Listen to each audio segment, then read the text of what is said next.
Series নির্ধারণী match খেলতে চট্টগ্রামে বাংলাদেশ ও নিউজিল্যান্ড দল। ধারাবাহিকতা ধরে রাখার পরামর্শ প্রধান নির্বাচকের।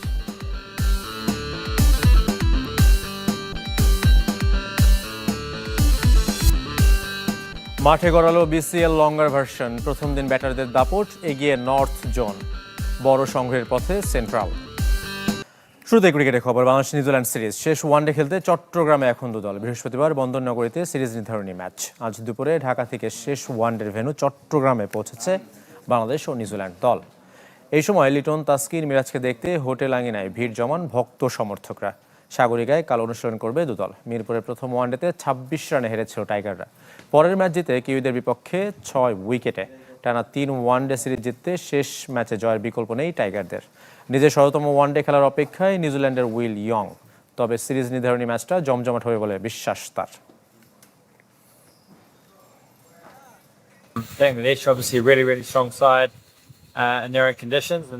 বাংলাদেশ যেভাবে সিরিজে ফিরেছে সেটা সত্যিই দারুণ। আবারও প্রমাণ হলো ঘরের কন্ডিশনে তারা শক্তিশালী দল। আমার বিশ্বাস চট্টগ্রামে সিরিজ নির্ধারণী ম্যাচটা দারুণ হবে।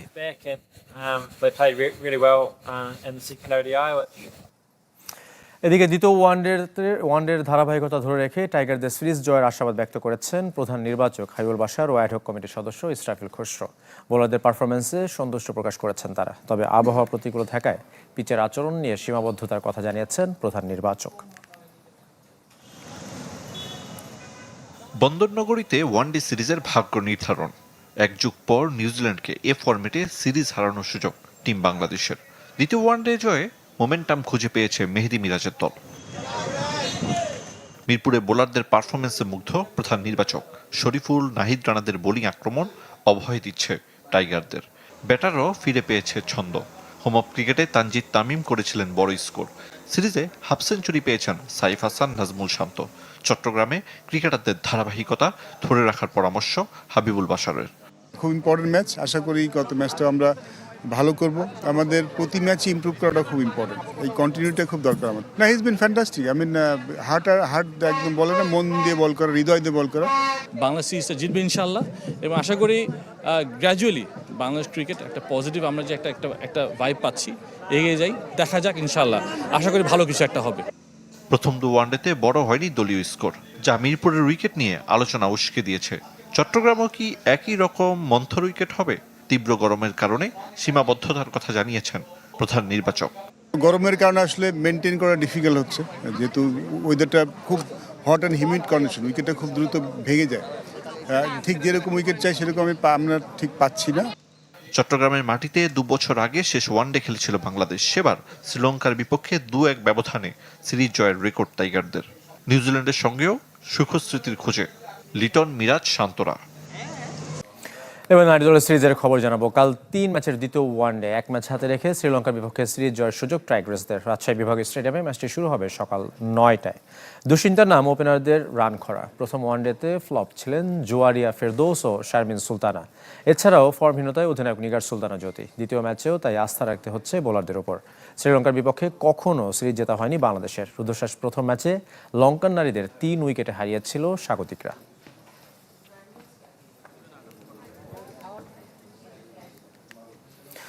বাংলাদেশ ক্রিকেট লিগের খবর। মাঠে গড়িয়েছে 12তম আসর। প্রথম দিন ইস্ট জোনের বিপক্ষে 6 উইকেটে 272 রান তুলেছে সেন্ট্রাল। আর সাউথের চেয়ে 298 রানে পিছিয়ে নর্থ জোন। সিলেটে ব্যাট হাতে শুরুটা ভালো করেছিল সাউথ জোন। ওপেনিং জুটিতে স্কোরবোর্ডে ওঠে 58 রান। 1 রানের জন্য ইফতেখার হোসেন আর 3 রানের জন্য হাফ সেঞ্চুরি মিস করেন রিজান হোসেন। ইনিংস সর্বোচ্চ 53 রান অধিনায়ক মোহাম্মদ মিথুনের। এনামুল বিজয়, ফজলে মাহমুদ, মঈন খানদের মাঝের ইনিংসে 314 রানে থামে সাউথ জোন। বিনা উইকেটে 16 রান নিয়ে দিন শেষ করেছে নর্থ। অন্য মাঠে শুরুতে ইস্টের বিপক্ষে মাহফিজুল ইসলামের উইকেট হারালেও অন্য প্রান্ত আগলে রেখে হাফ সেঞ্চুরি দেখা পান সেন্ট্রালের সাদমান ইসলাম। তবে 125 রানে 6 উইকেট হারিয়ে বিভাগে পড়ে ইস্ট। সপ্তম উইকেটে হাল ধরেন আবু হায়দার রনি ও আশিকুর রহমান শিবলি। দুজনের অবিচ্ছিন্ন 147 রানের জুটিতে 6 উইকেটে 272 রান তুলে সেন্ট্রাল। এদিকে বিশ্বকাপের চ্যাম্পিয়নের হাসি হাসবে ব্রাজিল, এমন দাবি সিলেসাউদের সবশেষ বিশ্বকাপ জয়ী অধিনায়ক কাফুর। প্রস্তুতি ঘাটতি থাকলেও আঞ্চলিক শীর্ষরা মাঠে পুষে নিতে পারবে বলে বিশ্বাস তার। এদিকে বিশ্বকাপ চলাকালীন যুক্তরাষ্ট্রের গণপরিবহনের আকাশচুম্বী টিকিট মূল্যের মাঝেই ফ্রি ট্রেন টিকিটের ঘোষণা দিয়ে প্রশংসা কুড়াচ্ছে ফিলাডেলফিয়া। ২৪ বছর ধরে শিরোপা খরায় ব্রাজিল। ২০০২ সালে শেষবার দক্ষিণ কোরিয়ায় শিরোপা উঁচিয়ে ধরেছিল সেলেসাওরা। সেই দলের অধিনায়ক কাফু এবার আশাবাদী নিজ দেশকে নিয়ে। তিনি ২-৪ মিলিয়েছেন। ৩২ বছর পর ফের গ্রেটেস্ট শো অন আর্থের আয়োজক যুক্তরাষ্ট্র। সেবার মার্কিন মুলুকে শেষ হাসি হেসেছিল ব্রাজিল। এবার বহুল প্রতীক্ষিত হেক্সা মিশন সেলেসাওদের। প্রথমবার ব্রাজিলের বাইরে কোনো কোচ নিয়োগ দিয়েছে সিবিএফ, তাই আনচেলত্তির উপর ভরসা রাখছেন কাফু।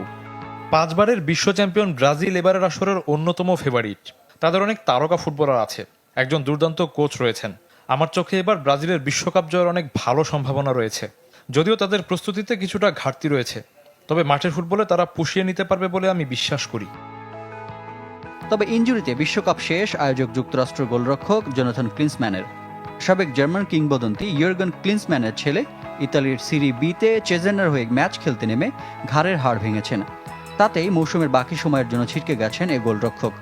বাবা জার্মানির হয়ে প্রতিনিধিত্ব করলেও জোনাথন খেলেছেন যুক্তরাষ্ট্রের বয়সভিত্তিক দলে। আসন্ন বিশ্বকাপে যুক্তরাষ্ট্রের স্টেডিয়ামে টিকিটের আকাশচুম্বী মূল্যের পাশাপাশি আলোচনার কেন্দ্রে ট্রেন টিকিটের দাম। নিউ ইয়র্কে মেটলাইফ স্টেডিয়ামে রাউন্ড ট্রিপ টিকিটের দাম 13 গুণ বেড়ে দাঁড়িয়েছিল $150। তবে স্রোতের বিপরীতে দাঁড়িয়ে অনন্য নজির গড়েছে ফিলাডেলফিয়া। বিশ্বকাপের অন্যতম পৃষ্ঠপোষক এয়ারবিএনবির উদ্যোগে ম্যাচের শেষে সমর্থকদের ফ্রি ট্রেনের ব্যবস্থা রেখেছে ফিলাডেলফিয়া প্রশাসন, যেখানে সাবেক চ্যাম্পিয়ন ব্রাজিল ও ফ্রান্সের গ্রুপ পর্বের ম্যাচ মাঠে গড়াবে। তবে সম্পূর্ণ ফ্রি না হলেও দর্শকদের জন্য কম দামে ট্রেন টিকিটের ব্যবস্থা করেছে কানসাস সিটি ও ডালাস। মেক্সিকোর হেড কোচ হচ্ছেন রাফায়েল মার্কেজ, তবে এখনই নয়। 2026 বিশ্বকাপের পর এল ট্রায়ের দায়িত্ব নেবেন দেশটির কিংবদন্তি ফুটবলার, নিশ্চিত করেছেন মেক্সিকো ফুটবল ফেডারেশনের স্পোর্টিং ডিরেক্টর দুইলিও দাভিনো। বাকি টেকনিক্যাল স্টাফও গুছিয়ে নিচ্ছে দেশটির ফেডারেশন। 2030 বিশ্বকাপকে সামনে রেখে রাফায়েল মার্কেজকে দায়িত্ব দেওয়া হয়েছে।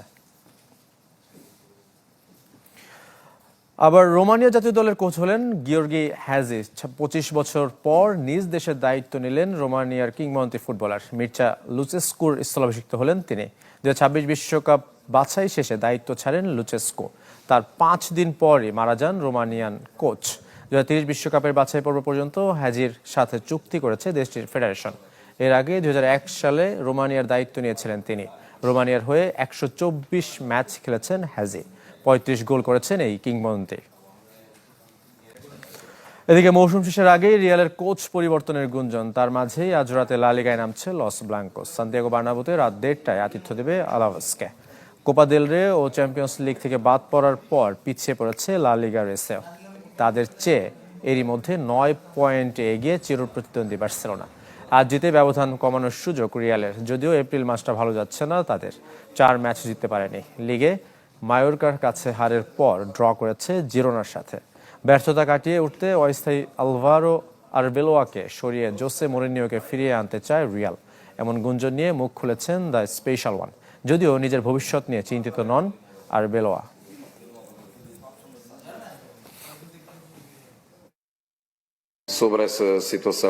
আমি কিভাবে বলবো, আমার উপর এটি নির্ভর করে না। অবশ্যই আমি গ্যারান্টি দিতে পারবো না। ভবিষ্যৎ নিয়ে সিদ্ধান্ত নেওয়া আমার দায়িত্ব না। আমি মোটেও চিন্তিত নই। আমার মনোযোগ লিগের বাকি 7 ম্যাচে। ক্লাবের সাথে আমার যোগাযোগ আছে আর সুসম্পর্কও আছে।